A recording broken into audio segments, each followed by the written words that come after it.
Hello, welcome to SwitchedOn Gaming, Paul speaking, and welcome to a look at a demo of a game that's coming out in a few weeks' time on the Nintendo Switch, and it's also coming to the PlayStation and PC. This is Neo, The World Ends With You, comes from Square Enix, and it's a sequel to the 2007 original The World Ends With You, which came out on the Nintendo DS. So I really enjoyed that game, and I got it on the Switch. They kind of remastered it to a degree on the Nintendo Switch and came out a couple of years ago, but I did enjoy playing through that. Although it did have its problems. It tried to sort of have motion controls where the DS and iOS versions of the game had gesture controls using either the stylus or your finger. They tried to incorporate that to some degree into the Nintendo Switch game, and it didn't really work using the Joy-Cons. As you'd expect, something like this, a big JRPG, there's a lot of chatting, but the combat system is really good. I've been enjoying this one a lot today. So it looks like we're going to go into some combat here. So what they've done in the combat this time is just assign a attack to each face button. So each character has a face button that will initiate one of their attacks. And then by doing certain combos of those attacks allows you to sort of combo together and do big damage.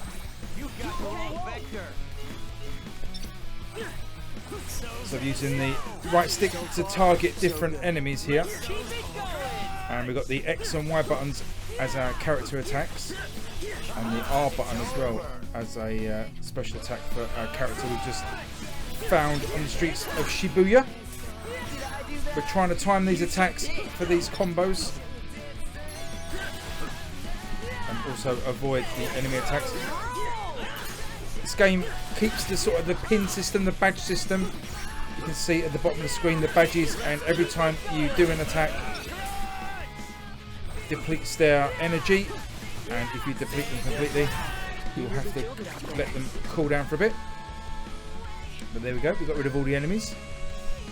The combat system feels really nice. Obviously, as you can see there, it looks great as well in terms of being very stylish. The music's great like it was in the first game as well, but also just feels really nice once you get those combos going. You get really nice tactile feedback from like the rumble on the pad.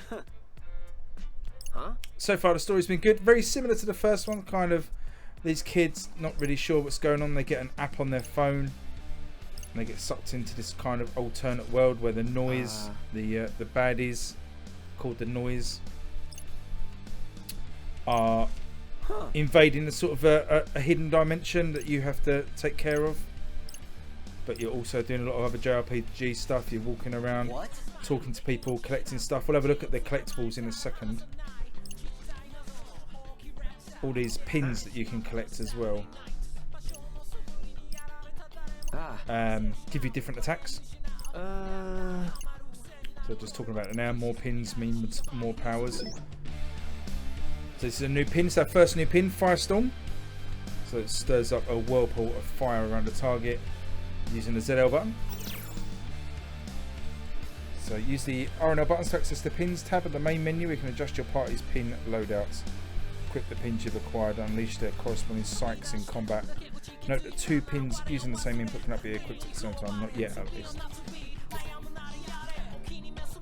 I'm just going to skip through all of this dialogue. As I said, there is a fair bit of dialogue. Feels quite nicely written. I'm quite, you know, I'm not been hating the dialogue. Some of it's quite amusing. Pressing the X button brings up this menu here. So you've got your characters, and you can see there on the right hand side it shows you how to use your attacks and what they do. It's quite cool. What to do? You've got these thoughts, which are your main character's mental notes, which basically keeps a log of what's going on really. So if you want to go back and see what you need to do, you can go back and do that. Streets is just a map. You can zoom in and out. Now this is what I wanted to show you, these records. Again, JRPG style, loads to collect. Got 107 books, which are basically just kind of tips really, but 107 to collect. 51 different music tracks to collect. 333 pins to collect. So you're not going to get bored of collecting those anytime soon. Then clothing, they call it threads here. Played a really big part in the first game as you travel around buying clothes from shops. And certain areas gave you bonuses if you were wearing the right kind of, you know, the right labels. So it looks like that's going to be playing a part here as well. And 95 different sorts of food to collect as well. Well, I have eaten some food. I'm not sure what hasn't collected in here, but there you go. And finally, you've also got this graffiti section, which is like basically a wall. And you earn, they're basically achievements, so you get these little bits of graffiti. You can tag this big wall with some graffiti. You can rotate it and zoom it, place it where you like, and then say it serves as kind of an achievement. So you can see there, mastered one type of pin. Just have a quick wander around Shibuya. But don't want to spoil too much of it for you. We're following the markers. One thing that it takes a little while to get used to is you can't rotate the camera. They're kind of like this fixed view. So the right stick doesn't do anything at the moment anyway. You can't rotate the camera. But it does mean that you get some really wicked sort of camera angles as well when you're walking around. Some really dramatic sort of use of the camera, which is really cool. Also, I've got to say, at any point you can press the R button once you unlock it. And you can get this, a bit like in the first game, you can read people's thoughts. Anyone that's got a speech bubble above their head, you can go and read their thoughts. And also, wherever you see these red noise icons, that's when you can go and do your battles. Let's go and have another quick battle.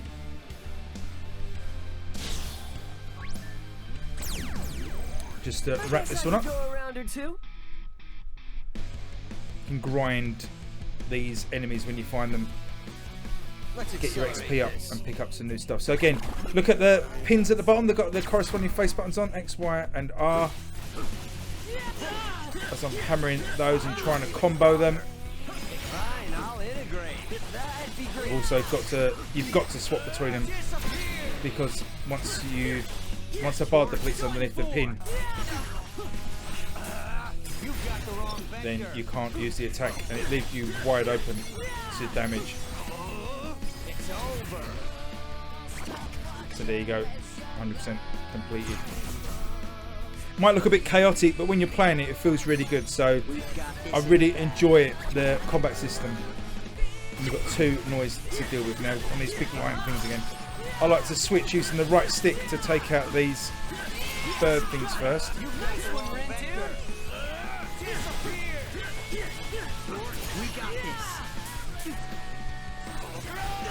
I'm in trouble now. We've got a team attack going by pressing A.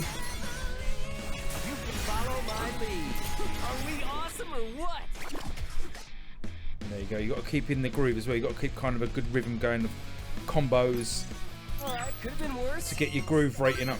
And the more that grows, the more chance you've got of doing your special attack on the A button. So we've leveled up a new pin now. The other two are already fully leveled. So the higher levels a pin you get, the more damage you do. So a lot of the game is very much like the original, but they've just refined it. So made the control scheme, in my opinion, a lot better. The graphics are nicer, obviously, as you'd expect of a newer game, rather than a kind of a re-release of a, how old is that, 2007, like 14-year-old game, 12-year-old game as it was at the time when it came out. So there's Neo, The World Ends With You. As I say, it's out 27th of July, so a few weeks away from Square Enix. Have a look at it, check it out. There's a demo to download on the eShop, so have a play. Let me know what you think in the comments below. Leave me a thumbs up if you enjoyed this video, and subscribe if you're new. I'm definitely going to be picking this one up. Hopefully try and get a code for reviewing it, but if not, I will certainly be picking it up. Really dig these sort of games. So that's a really good one. Check it out, let me know what you think, and I will see you all next time. Thanks for watching, see you again soon. Bye bye.